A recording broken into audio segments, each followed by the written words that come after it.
Praise the Lord. Bible క్విజ్లో మొదటి ప్రశ్న. నోవాహు ఓడ ఏ పర్వతం మీద ఆగింది?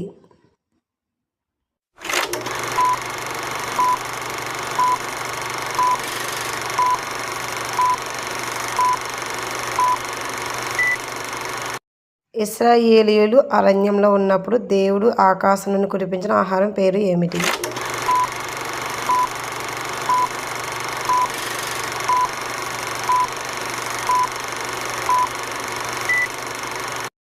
దేవుడు 6 రోజులు సృష్టిని చేసిన తర్వాత 7వ రోజున ఏమి చేశాడు?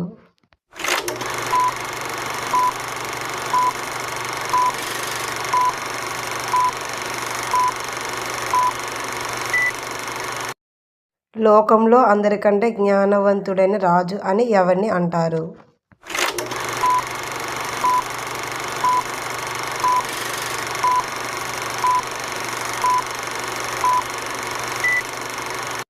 యేసుక్రీస్తు కేవలం 5 రొట్టెలు 2 చేపలతో ఎంతమంది పురుషులకు భోజనం పెట్టాడు, స్త్రీలు పిల్లలు కాకుండా?